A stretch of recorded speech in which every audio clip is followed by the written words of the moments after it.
मी तुला खायला घालते, मी तुला कपडे देते, जरा कृतज्ञ राहायला शिक. पण खरंच हे प्रेम आहे की गिल्ट देण्याची पद्धत? आजच्या व्हिडिओमध्ये आपण बोलणार आहोत टॉक्सिक मदर्सबद्दल. पुढच्या व्हिडिओमध्ये आपण टॉक्सिक आणि नार्सिसिस्टिक वडिलांबद्दल बोलूया. सर्वात आधी एक गोष्ट स्पष्ट करू इच्छिते.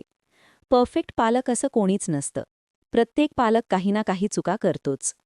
पण काही पालक असे असतात जे मुलांच्या आत्मविश्वासावर खूप खोल परिणाम करतात, त्यांना आतून तोडतात. मला एक मुलगी आठवते, जिला मी खूप जवळून पाहिलं होतं. ती तिच्या आईमुळे खूप त्रासात होती.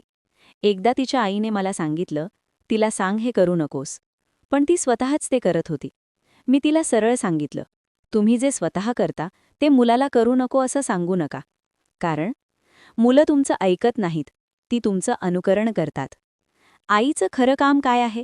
मुलांच्या गरजा पूर्ण करणं, बस. तुम्ही मूल जन्माला घातलं म्हणजे त्याची जबाबदारी तुमची आहे, मुलाची नाही. आई होणं म्हणजे सर्वात निस्वार्थ भूमिका.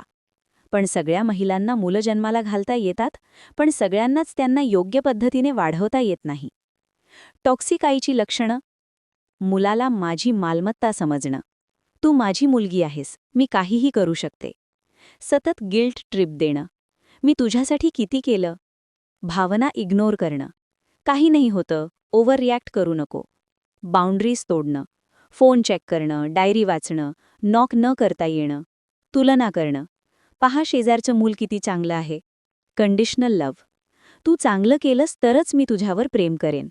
गॅसलाइटिंग. तूच चुकीची आहेस. अपमान करणं. तू काहीच नाहीस, तू बावळट आहेस. कधीही माफी न मागणं. याचा मुलांवर काय परिणाम होतो? कमी आत्मविश्वास, स्वतःवर विश्वास नसणं, बाउंड्रीज सेट करता न येणं, निर्णय घेता न येणं, लोनलीनेस, ओव्हर थिंकिंग, लोकांवर विश्वास न बसणं.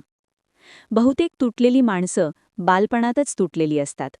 मानसशास्त्रानुसार बालपणातील अनुभव मेंदूची वायरिंग तयार करतात.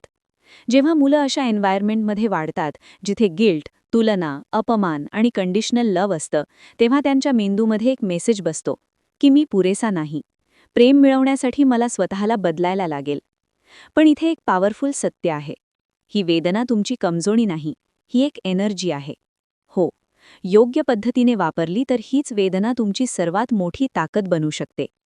1. स्वीकार. अनेक जण स्वतःलाच कन्व्हिन्स करतात, सगळं ठीक आहे, माझी आई अशीच आहे. पण सत्य हे आहे, तुम्हाला दुखलंय. आणि ते मान्य करणं खूप महत्त्वाचं आहे. कारण भावना दाबल्या की त्या संपत नाहीत, त्या आत साठतात. 2. वेदनेला अर्थ द्या. एकच अनुभव दोन लोकांना वेगळं बनवू शकतो. एक म्हणतो, मी काहीच नाही. दुसरा म्हणतो, मी इथून शिकणार आहे. हाच डिफरन्स आहे. तुम्ही वेदनेला काय अर्थ देता ते तुमचं फ्युचर ठरवतं. 3. भावनांना दिशा द्या. तुमच्यात खूप राग असेल, दुःख असेल, अपमानाची भावना असेल, ही सगळी एनर्जी आहे. जर डिरेक्शन नसेल, ती तुम्हाला तोडते. जर डिरेक्शन दिली, ती तुम्हाला घडवते. 4. सेल्फ टॉक बदला. तुमच्या मनात एक आवाज असतो, मी चुकीचा आहे, माझ्यात काहीतरी कमी आहे. पण आता कॉन्शियसली बोला, मी जखमी आहे, पण मी तुटलेलो नाही. मी बदलू शकतो, शकते. 5. स्वतःला हील करा. रिपॅरेंटिंग. जे तुम्हाला प्रेम मिळालं नाही ते स्वतःला द्या. स्वतःला विचारा, मला आत्ता काय हवं आहे. 6. बाउंड्रीज. इथपर्यंत ठीक होतं, पण इथून पुढे नाही. हे शिकणं खूप गरजेचं आहे. 7. भावनिक अभिव्यक्ती. बोलणं, लिहिणं, थेरपी हे वीकनेस नाही, ही हीलिंग आहे. 8. इतरांना मदत करा.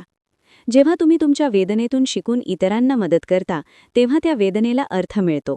9. संयम. हीलिंग ओव्हरनाईट होत नाही. कधी तुम्हाला स्ट्रॉंग वाटेल, कधी पुन्हा त्रास होईल. हे नॉर्मल आहे. शेवटची आणि महत्त्वाची गोष्ट, टॉक्सिक आई म्हणजे वाईट व्यक्ती नाही. तीही एक जखमी मुलगी आहे, जी अजून हील झालेली नाही. पण तुम्हाला तुमचं आयुष्य बदलायचा पूर्ण अधिकार आहे. जर तुम्ही हे अनुभवत असाल तर लक्षात ठेवा, तुम्ही एकटे नाही. आणि हो, तुम्ही तुटलेलेही नाही.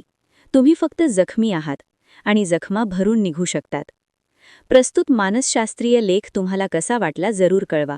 तुमची प्रतिक्रिया आमच्यासाठी खूप महत्त्वाची आहे.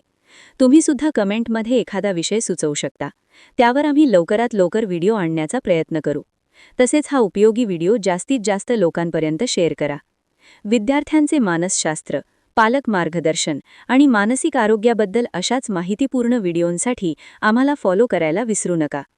जर तुम्हाला किंवा तुमच्या मुलांना अशा भावनिक समस्यांचा सामना करावा लागत असेल तर फक्त सहन करू नका. योग्य समुपदेशन घ्या. त्यासाठी 96 19 63 85 73 या क्रमांकावर फोन किंवा व्हॉट्सॲप करू शकता. लवकरच एका नवीन व्हिडिओसोबत पुन्हा भेटूया. धन्यवाद.